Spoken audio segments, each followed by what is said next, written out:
ರೈತರಿಗೆ ಯಾರು ಹೆಣ್ಣು ಕೊಡೋದಿಲ್ಲ. ನಾವು ಕೃಷಿ ಕುಟುಂಬದಿಂದ ಬಂದಿಲ್ಲ. ಕೆಟ್ಟ ಬಟ್ಟೆಗಳು ಹಾಕೊಂಡಿರ್ಬೇಕು, ಕಿತ್ತೋಗಿರೋ ಟೋಪಿಗಳು ಹಾಕೊಂಡಿರ್ಬೇಕು, ಅವ್ನು ರೈತ ಅಲ್ಲ. ಲಕ್ಷ ಸಾವಿರ ಕೋಟಿಗಳಲ್ಲಿ ದುಡಿತಿರೋರು ರೈತರು ಇದ್ದಾರೆ.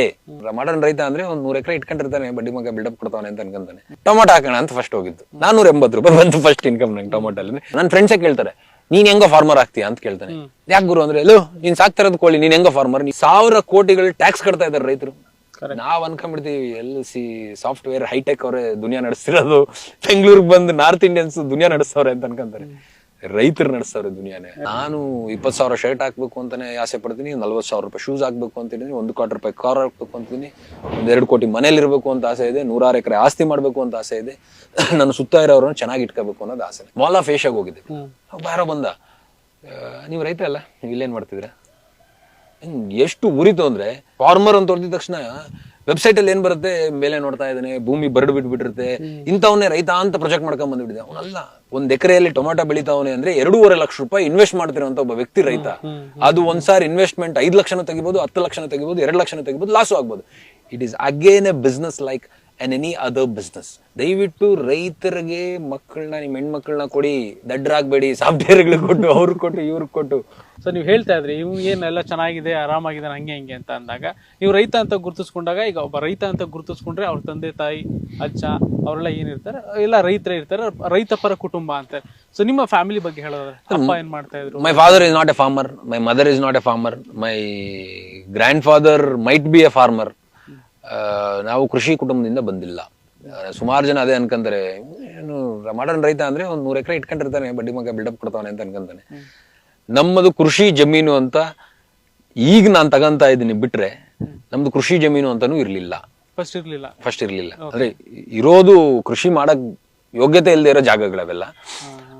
ಸೊ ಆ ತರ ಜಾಗಗಳು ಇದ್ದಿದ್ದೆ ಬಿಟ್ರೆ, we are not from A agriculture back ground. ನನ್ನ ಇಷ್ಟ ಅಗ್ರಿಕಲ್ಚರ್, ವ್ಯವಸಾಯ ಮಾಡಬೇಕು, ವ್ಯವಸಾಯದಲ್ಲಿ ನಿಂತ್ಕೋಬೇಕು ಅನ್ನೋದು ನನ್ನ ಸೆಲ್ಫ್ ಇಂಟ್ರೆಸ್ಟ್. ಅದು ನಾನು 6 ವರ್ಷ ಮಾಡಿದೀನಿ, 4 ವರ್ಷ ಡಿಗ್ರಿ ಮಾಡಿದೀನಿ, ಅಗ್ರಿಕಲ್ಚರ್, BSc ಅಗ್ರಿಕಲ್ಚರ್ ಅಂತ ಎಲ್ಲಾ ಸಬ್ಜೆಕ್ಟ್ಗಳು, ಎಂಟಮಾಲಜಿ, ಹುಳ, ಈ ಗಿಡ ಏನು, ಪಾರ್ಥೇನೆ ಅಂದ್ರೆ ಇನ್ನೊಂದೇನು ಅಂತ ಗೊತ್ತಲ್ಲ, ಯಾವ್ದೋ ಲೇಡಿ ಬರ್ಡ್ ಬೀಟಲ್ ಕೂತಿ ಅದೇನು ಅಂತ ಗೊತ್ತು, ಹಿಂದೆ ಕ್ರೈಸಾಂಥೆಮಮ್ ಹಾಕಿರೋದು ಗೊತ್ತು, ಮಲ್ಚಿಂಗ್ ಪೇಪರ್ ಅಂದ್ರೆ ಗೊತ್ತು. ಇದನ್ನೆಲ್ಲ ಓದಿದೀವಿ. ಓದ್ಬಿಟ್ಟು ಹೋಗಿ ನಾನು ಯಾವ್ದೋ ಬ್ಯಾಂಕ್ಗೋ ಅಥವಾ ಇನ್ನೊಂದಕ್ಕೋ ಕೆಲಸ ಮಾಡ್ಕೊಂಡು, ನನ್ನಂತ ಮುಟ್ಟಾಳ ಯಾವನು ಇರಲ್ಲ. ನನ್ನ ಜೀವನದ ಅತಿ ಅಮೂಲ್ಯವಾದ 6 ವರ್ಷಗಳನ್ನ ನಾನು ಹಾಳು ಮಾಡ್ಕೊಂಡು ಇನ್ನೊಂದು ಪ್ರೊಫೆಷನ್ ನಾನು ಯಾಕೆ ಹೋಗ್ಬೇಕು?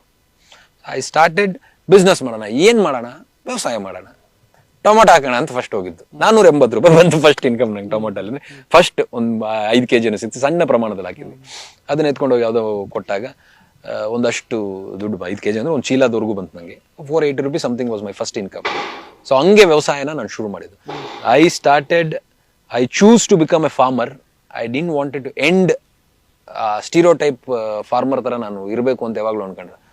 ನಾನು 20,000 ಶರ್ಟ್ ಹಾಕ್ಬೇಕು ಅಂತಾನೆ ಆಸೆ ಪಡ್ತೀನಿ, 40,000 ರೂಪಾಯಿ ಶೂಸ್ ಹಾಕ್ಬೇಕು ಅಂತಿದ್ದೀನಿ, 1 ಕೋಟಿ ರೂಪಾಯಿ ಕಾರ್ ಹಾಕ್ಬೇಕು ಅಂತೀನಿ, 2 ಕೋಟಿ ಮನೇಲಿ ಇರ್ಬೇಕು ಅಂತ ಆಸೆ ಇದೆ, 106 ಎಕರೆ ಆಸ್ತಿ ಮಾಡ್ಬೇಕು ಅಂತ ಆಸೆ ಇದೆ, ನನ್ನ ಸುತ್ತ ಇರೋರನ್ನ ಚೆನ್ನಾಗಿ ಇಟ್ಕೋಬೇಕು ಅನ್ನೋದು ಆಸೆ ನನಗಿದೆ. ಅದನ್ನೆಲ್ಲವನ್ನೂ ನಾನು ಮಾಡ್ತಾ ಇದ್ದೀನಿ. ಸೂಪರ್. ಸೊ ಹಂಗೆ ಈಗ ನೀವೇ ಶುರು ಮಾಡಿರೋದು ನಿಮ್ಮ? ಎಸ್ 100%. ನಾನು ಮೊದಲಿಗೆ ವ್ಯವಸಾಯನ ಶುರು ಮಾಡಿದ್ದು ರಾಮನಗರ ಇಂದ ಮಾಗಡಿಗೆ ಹೋಗುವ ದಾರಿಯಲ್ಲಿ ಗೊಲ್ಲರ ದೊಡ್ಡಿ ಅನ್ನೋ ಒಂದು ಊರಿದೆ. ಆ ಊರಲ್ಲಿ ಯಾರನ್ನ ಹೋಗಿ ಕೇಳಿದ್ರು ಗೊತ್ತಾಗತ್ತೆ, ಬಹುಶಃ ಇವಾಗ ಗೊತ್ತೋ ಇಲ್ವೋ. ಗೊಲ್ಲರ ದೊಡ್ಡಿ ಅನ್ನೋ ಊರಲ್ಲಿ ಗೋಶಾಲೆ ಅಂತ ಒಂದಿತ್ತು. ಆ ಗೋಶಾಲೆ ಪಕ್ಕದಲ್ಲಿ ನಾನು ವ್ಯವಸಾಯನ ಶುರು ಮಾಡಿದೆ. ಲೀಸಿಗೆ ತಗೊಂಡು ಒಂದು 6 ವರ್ಷಕ್ಕೆ ಲೀಸ್ ತಗೊಂಡು ಅಲ್ಲಿ ಕೋಳಿ ಫಾರ್ಮ್ನು, ಮೇಕೆ, ಮತ್ತೆ ಈ ಟೊಮೊಟೊ, ಈ ಸಣ್ಣ ಸಣ್ಣ ಪುಟವೆಲ್ಲ ಬೆಳೆಯಕ್ ಶುರು ಮಾಡಿದ್ವು. ಈ ಟ್ಯಾಗ್ ಈಸ್ ಕಾಮನ್ ಬ್ರದರ್. ನನ್ನ ಫ್ರೆಂಡ್ಸೇ ಕೇಳ್ತಾರೆ, ನೀನ್ ಹೆಂಗೋ ಫಾರ್ಮರ್ ಆಗ್ತೀಯ ಅಂತ ಕೇಳ್ತಾನೆ. ಯಾಕೆ ಗುರು ಅಂದ್ರೆ, ಎಲ್ಲೋ ನೀನ್ ಸಾಕ್ತಾ ಇರೋದು ಕೋಳಿ, ನೀನ್ ಹೆಂಗೋ farmer, you are an animal husbandry person, ಅಂದ್ರೆ ಏನು ಪೌಲ್ಟ್ರಿ ಪರ್ಸನ್. ನೀನ್ ಹಸು ಸಾಕ್ತಾ ಇದ್ದೀನಿ, ನೀನ್ ಅನಿಮಲ್ ಹಸ್ಬೆಂಡ್ರಿಗೆ ಸೇರೋದು, ನೀನ್ ಫಾರ್ಮರ್ ಅಲ್ಲ. ಯಾವೆಲ್ಲ ಅಲ್ಲ, ನನ್ನದು ವ್ಯವಸಾಯ ಇದೆ. ವ್ಯವಸಾಯ ನನ್ನ ಪ್ರಕಾರ ನೀನ್ ಗಿಡನ ಸಾಕಿ ಬೆಳೆಸಿ ಅಂದಿದ ತಕ್ಷಣ ಭೂಮಿನ ಉತ್ತಿ ಬಿತ್ತಿ ಬೆಳೆಯೋನು ರೈತ. ನನ್ಗೆ ಗೊತ್ತಂಗೆ ರೈತ ಅಂದಿದ ತಕ್ಷಣ ನಮ್ಗೇನ್ ಅನ್ಸತ್ತೆ, ಕೆಟ್ಟ ಬಟ್ಟೆಗಳು ಹಾಕೊಂಡಿರ್ಬೇಕು, ಕಿತ್ತೋಗಿರೋ ಟೋಪಿಗಳು ಹಾಕೊಂಡಿರ್ಬೇಕು, ಅವ್ನು ರೈತ ಅಲ್ಲ. ಅವನನ್ನ ನೀವು ರೈತ ಅಂತ ಅನ್ಕೊಂಡ್ರೆ ತಪ್ಪಾಗ್ಬಿಡುತ್ತೆ. ಅಂತವ್ರು ರೈತರೇ, ವಿತ್ ಡ್ಯೂ ರೆಸ್ಪೆಕ್ಟ್. ವ್ಯವಸಾಯನ ಲೈವ್ಲಿಹುಡ್ ಮಾಡೋರು 70% ಇದಾರೆ. ಅಂದ್ರೆ ನಾನೊಂದು ಅರ್ಧ ಎಕರೆ ಅಥವಾ 1 ಎಕರೆ ಜಮೀನು ಇಟ್ಕೊಂಡಿದ್ದೀನಿ, ಅದ್ರಲ್ಲಿ 1-2 ಹಸು ಸಾಕೊಂಡಿರ್ತೀನಿ. ಹಿಂಗ್ ಬೆಳೆದಿರೋ ಹುಲ್ನ ಹಸು ತಿಂತಾ ಇರುತ್ತೆ. ನನಗೇನೋ ಒಂದು 4-5 ಲೈನ್ ಟೊಮೆಟೊ ಹಾಕೊಂಡಿರ್ತೀನಿ, ಬದನೆಕಾಯಿ ಹಾಕೊಂಡಿರ್ತೀನಿ, ಚಿಲ್ಲಿ ಹಾಕೊಂಡಿರ್ತೀನಿ, ಮೆಣಸಿನಕಾಯಿ ಹಾಕೊಂಡಿರ್ತೀನಿ. ಅವತ್ತು ಮಾರ್ಕೆಟ್ ತಗೊಂಡು ಹೋಗ್ತೀನಿ. ತಿಂಗಳಿಗೆ ಒಂದು 15,000 ರೂಪಾಯಿ ದುಡಿತೀನಿ. ಹಾಲಿಂದ ಒಂದು 10,000 ಬರುತ್ತೆ, ಅದ್ರಲ್ಲಿ ಒಂದು 15,000 ಬೂಸಕ್ಕೆ ಹಾಕ್ತೀನಿ. 10,000 ರೂಪಾಯಿ ನಾನು ಮಂತ್ಲಿ ಪ್ರಾಫಿಟ್ ಅನ್ಕೊಳ್ಳೋರು. They are also farmers. They are major income is livelihood. ದಿನನಿತ್ಯದ ಕೆಲಸಗಳು ನನಗೆ ಆದ್ರೆ ಸಾಕು ಅಂತ ಅನ್ಕೊಳ್ಳೋ ರೈತರು. ಬಟ್ ಎಲ್ಲಾ ರೈತರು ಅವರೇ ಅಲ್ಲ, ಲಕ್ಷ ಸಾವಿರ ಕೋಟಿಗಳಲ್ಲಿ ದುಡಿತಿರೋರು ರೈತರು ಇದ್ದಾರೆ.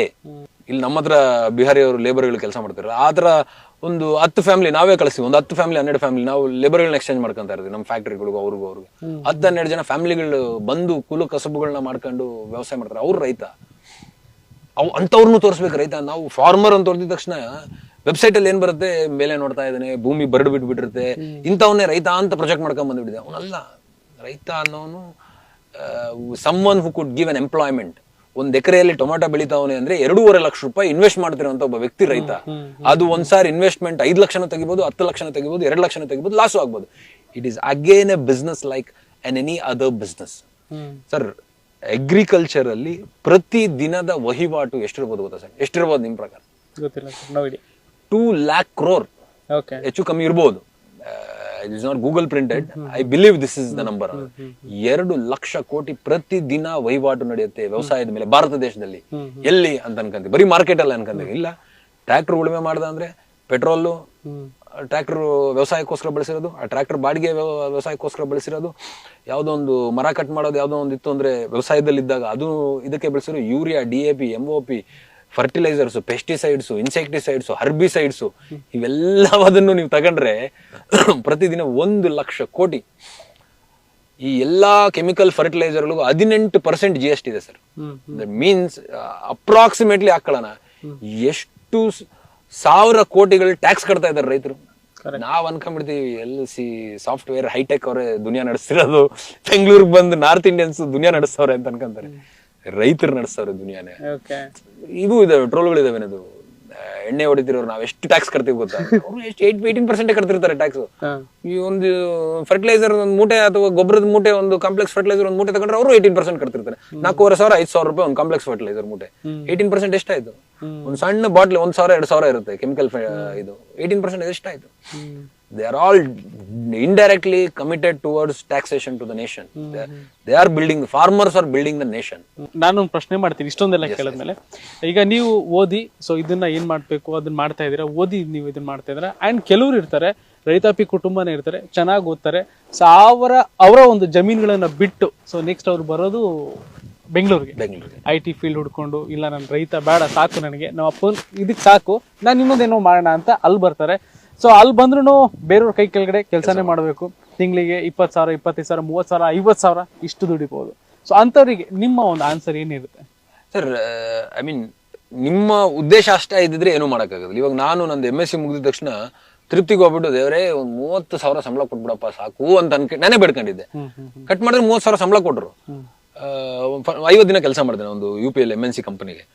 ಅಲ್ಲಿ 50 ದಿನ ಕರೆಕ್ಟಾಗಿ 50,000 ಸಂಬಳ ಅನ್ಸಂಗೆ I thought I am missing something. ಇದೆಲ್ಲ ಗುರು ಜೀವನ. ನಾನು ಡ್ಯಾನ್ಸ್ ಮಾಡ್ತಿದ್ದೆ, ನಾಟಕ ಮಾಡ್ತಿದ್ದೆ, ಏನೇನೋ ಮಾಡ್ತಿದ್ದೆ. ನಾನು ಯಾಕೆ ಹಿಂಗೆ ಯಾವನೋ ಹೋಗ್ಬಿಟ್ಟು good morning, good afternoon, good night ಹೇಳ್ಕೊಂಡು ಬದುಕ್ತಾ ಇದ್ದೀನಿ ಅಂತ ಒಂದು ನನಗೆ ಅನಿಸ್ತು. ಐ ಫೆಲ್ಟ್ ಈ ಪ್ರಪಂಚದಲ್ಲಿ ನಾನು EMI ಮನೆ, EMI ಕಾರ್ ತಗೊಂಡು ಬದುಕಬೇಕಾಗಿರೋಂಥ ವ್ಯಕ್ತಿ ನಾನಲ್ಲ ಅಂತ ನಾನು ಅನ್ಕೊಂಡೆ. ನನ್ನ ಮೊದಲ ಹೋರಾಟ ನಡೆದಿದ್ದೆ ನಾನು ವ್ಯವಸಾಯಕ್ಕೆ ಬರ್ತೀನಿ ಅಂದಾಗ ನಮ್ಮ ಅಮ್ಮನ ಮಾಡಿದ ಫೋನ್ ಕಾಲಿಂದ. ಅಮ್ಮ, ನಾನು ಜಾಬ್ ಬಿಡ್ತಾ ಇದ್ದೀನಿ. ಏನ್ ಮಾಡ್ತಿದ್ದೆ? ವ್ಯವಸಾಯ ಮಾಡ್ತೀನಿ ಅಂತ. ನಾನು ಬಂತು, ಎಲ್ಲ ಸಂಬಂಧಗಳ ಬಗ್ಗೆ ಯಾರು ಓದ್ಬಿಡಿರೋಲ್ಲ, ಎಲ್ಲ ಮಾತುಗಳು ಬಂತು. ಇಷ್ಟು ಓದಿಸಿ ನನ್ನ ಮಗ, ನಿನ್ನ MSc ಮಾಡಿ ಗೋಲ್ಡ್ ಮೆಡಲಿಸ್ಟ್ ಅಂತ ನಾವೆಲ್ಲ ಬಿಲ್ಡಪ್ ಕೊಡ್ಬೇಕು. ನಾನು ಸ್ಟೇಟ್ ಫಸ್ಟ್ ಸೀಟ್ ಸಿಕ್ಕಿದ್ದು ಸರ್ MSc. ಇಷ್ಟೆಲ್ಲ ಬಿಲ್ಡಪ್ ಕೊಟ್ಟು ನನ್ನ ಮಗ ನೀನು ವ್ಯವಸಾಯ ಮಾಡ್ತೀನಿ ಅಂದ್ರೆ ಹಂಗೆ ಹೆಂಗೆ ಅಂತೇಳಿ ನಾನು ಒಂದೇ ಮಾತಾಡಿದೆ, ನಾನು ಇನ್ನೊಂದು ಕೇಳ್ತಾ ಇಲ್ಲ, ನಾನು ಹೇಳ್ತಾ ಇದ್ದೀನಿ ಅಂತ. I was little ಅರೋಗೆಂಟ್.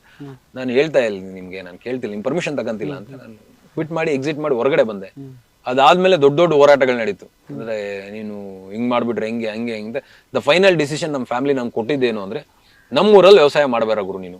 ನಾನ್ ಮನೇಲಿ ತಲೆ ಎತ್ಕೊಂಡು ತಿರ್ಗಕ್ಕಾಗಲ್ಲ ಊರಲ್ಲಿ, ಹಳ್ಳಿಯಲ್ಲಿ. ಬೆಂಗಳೂರಲ್ಲಿ ಬಿದ್ಕೊಂಡು ಏನಾದ್ರು ಹಾಳಾಗ್ ಸಾಯಿ ಅಂತಂದು ನಾನು ಬೆಂಗಳೂರಲ್ಲಿ ಬಂದೆ. RR ನಗರಲ್ಲಿ ಮನೆ ಮಾಡಿದ್ವಿ. ರಾಮನಗರ ಬಿಡದಿ ಆ ರೋಡಲ್ಲಿ ಹೋಗ್ತಾ ಅಲ್ಲಿ ವ್ಯವಸಾಯ ಮಾಡ್ಕೊಂಡು ಡೈಲಿ ಅಪ್ ಅಂಡ್ ಡೌನ್ ಮಾಡ್ಕೊಂಡು we started the journey. To achieve something there will be a struggle and the fight. That fight starts first inside the family. ಅದಾದ್ಮೇಲೆ ಹೋರಾಟಗಳು ಶುರುವಾಗಿ. ಇವಾಗ ಸಿನಿಮಾ ರಿಲೀಸ್ ಮಾಡಕ್ ಒಂಥರ ಹೋರಾಟ ಮಾಡ್ತಾ ಇದ್ದೀನಿ. ಫ್ಯಾಕ್ಟರಿ ಸ್ಟಾರ್ಟ್ ಮಾಡಿದಾಗ ಒಂಥರ ಹೋರಾಟಗಳು ಮಾಡಿದೆ. ನಮ್ಮಲ್ಲೇ ಸುಮಾರು ಕಿತ್ತಾಟಗಳು ಏನೇನೋ ಶುರುವಾಗ್ತವೆ. ಎಲ್ಲಾ ಹೋರಾಟಗಳನ್ನ ಪ್ರತಿ ನಿಮಿಷದಲ್ಲಿ ಗೆದ್ದು ಬಂದ ವ್ಯಕ್ತಿ ಜೀವನದಲ್ಲಿ ಸಾಧಿಸ್ತಾನೆ.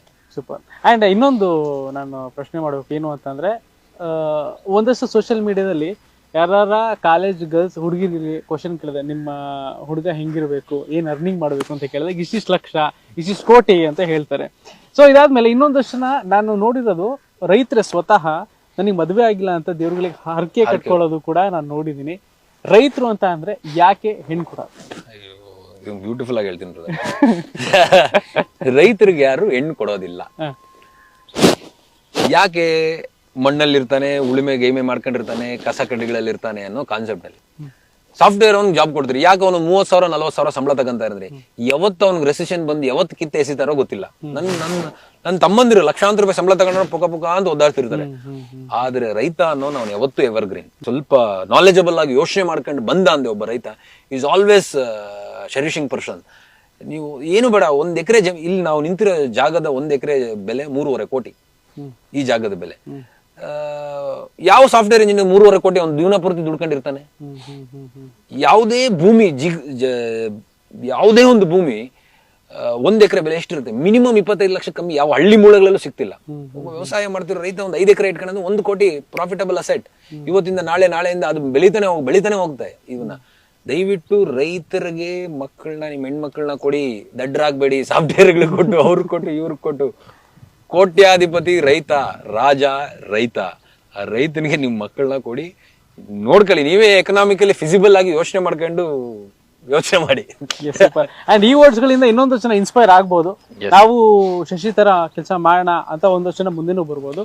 ಸೊ ಅವ್ರಿಗೆ ಇನ್ನೊಂದು ಕ್ವಶನ್ ಇರುತ್ತೆ, ಅಂಡ್ ನನ್ನ ಪರ್ಸನಲ್ ಕ್ವಶನ್ ಕೂಡ. ಅಗ್ರಿಕಲ್ಚರ್ ಅಲ್ಲಿ ವರ್ಷಕ್ಕೆ ಎಷ್ಟು ಇನ್ಕಮ್ ಇದೆ ಶಶಿಗೆ, ಬೇರೆಯವ್ರಿಗಲ್ಲ ನಿಮಗೆ? Sir, agriculture and allied sector ಬಗ್ಗೆ ಮಾತಾಡ್ತೀನಿ ನಾನು. ಓನ್ಲಿ ಅಗ್ರಿಕಲ್ಚರ್ ಅಂತ ಹೇಳಲ್ಲ. ಅಂದ್ರೆ ನಾನು ಮಾಡ್ತಿದ್ರು ಎಲ್ಲ, ನಾನು ಏನೇ ವ್ಯವಹಾರ ಮಾಡ್ತಿದ್ರು ಎಲ್ಲ directly R indirectly link towards agriculture, ವ್ಯವಸಾಯಕ್ಕೆ ಸಂಬಂಧಪಟ್ಟಿರೋದು. ನಾವು ಸರಿಸುಮಾರು ಒಂದು 7.5 ಕೋಟಿವರೆಗೂ ಮಾಡ್ತಾ ಇದೀವಿ ವರ್ಷಕ್ಕೆ ಟರ್ನ್ ಓವರ್ ಮಾಡ್ತಾ ಇದೀವಿ. ಪ್ರಾಫಿಟ್ ಮಾರ್ಜಿನ್ ಮತ್ತೆ ಮಾತಾಡ್ಕೋಬಹುದು. This is all audited balance ಶೀಟ್ಗಳು ಸಮೇತನೆ. ಜನ ಮಾತಾಡ್ತಾರೆ, ಕೆಲಸ ಮಾಡೋರು ಮಾಡ್ತಾ ಇರ್ತೀವಿ ನಾವು. ದುಡಿಯೋರು ದುಡಿಲಿ. ಒಂದು ವರ್ಷದಲ್ಲಿ ನೀವು ಎಷ್ಟು ಬೇಕಾದ್ರೂ ದುಡಿಯೋಕೆ ತಾಕತ್ತು ಈ ಭೂಮಿಯಲ್ಲಿ, ಮಣ್ಣಲ್ಲಿ ಇದೆ. ನಾವು ಬರೀ ಅಂದ್ರೆ ನಾವು ಫಾರ್ ಎಕ್ಸಾಂಪಲ್ ಏನು ಬೆಳೆ ಅಂದಿದ ತಕ್ಷಣ ನಾವು ಯಾವ್ದೋ ಒಂದು ಕನ್ವೆನ್ಷನಲ್ ಬೆಳೆ ನೋಡ್ತೀವಿ. 1 ಎಕರೆ ಟೊಮಾಟೊ ಒಂದ್ ಎಕರೆಯಲ್ಲಿ 20-30 ಲಕ್ಷ ಲಾಭ ತಂದು ಕೊಡ್ಬೋದು. 1 ಎಕರೆ 20-30 ಲಕ್ಷ ಲಾಭ ತಂದು ಕೊಡ್ಬೋದು ಟೊಮೊಟೊ. ಕರೆಕ್ಟ್ ಆಗಿ ನೋಡಿ ಪಿಚ್ ಮಾಡ್ಬೇಕು. ನಾವು ಕೋಳಿ ಬಗ್ಗೆ ಮಾತಾಡ್ತೀವಿ. ಕೋಳಿ 6.5 ರೂಪಾಯಿ ಅಥವಾ 7 ರೂಪಾಯಿ ಕಮಿಷನ್ ಬೆಳೆಯೋ ರೈತನು ಒಬ್ನೇ, ಒಂದು ಪೇರೆಂಟ್ಸ್ ನ ಸಾಕ್ತಿರೋ ರೈತನು ಒಬ್ನೇ ಅನ್ಕೊಂತೀವಿ. ಪೇರೆಂಟ್ಸ್ ಸಾಕೋನು ತಿಂಗಳಿಗೆ 1 ಕೋಟಿ 2 ಕೋಟಿ 3 ಕೋಟಿ ಲಾಭ ತಗೊಳ್ಳೋನು ಇರ್ತಾನೆ. So there is an differentiation between what you doing. ಕೆಲವೊಬ್ರು ಬದನೆಕಾಯಿ ಬೆಳಿತಿರ್ತಾರೆ, ಕೆಲವೊಬ್ರು ಸೀಡ್ಸ್ಗೋಸ್ಕರ ಬದನೆಕಾಯಿ ಬೆಳಿತಿರ್ತಾರೆ. ಅವರು 1 kg 1000 ರೂಪಾಯಿವರೆಗೂ ಹೋಗ್ತಿರುತ್ತೆ. ಇವ್ರದ್ದು 1 kg 15-20 ರೂಪಾಯಿಗೆ ಹೋಗುತ್ತೆ. ಸೊ ನೀವು ಹೆಂಗೆ ಯೋಚನೆ ಮಾಡಿ ಯಾವ ದಾರಿನ ಹಿಡಿತೀರಾ ಅನ್ನೋದು ಮ್ಯಾಟರ್ ಆಗೋದು. ಬಿಟ್ರೆ ಇಂಡಿಯಾ ಅಲ್ಲಿ ದುಡಿದು ನಿಂತ್ಕೊಳ್ಳಕ್ಕೆ ಇಲ್ಲ ಅಂತ ಯಾರಾದ್ರೂ ಬಂದ್ರೆ 10 ನಿಮಿಷದಲ್ಲಿ ನಾನು ರಾಂಗ್ ಅಂತ ಪ್ರೂವ್ ಮಾಡ್ತೀನಿ. ಪೊಲಿಟಿಕ್ಸ್ ಇದೆ, ಲಂಚಗಳು ನಡೀತಿದ್ದಾವೆ, that is there. India is a developing nation. India ಇನ್ನೊಂದು 10-15 ವರ್ಷದಲ್ಲಿ ಡೆವಲಪ್ಡ್ ನೇಷನ್ ಆಗುತ್ತೆ.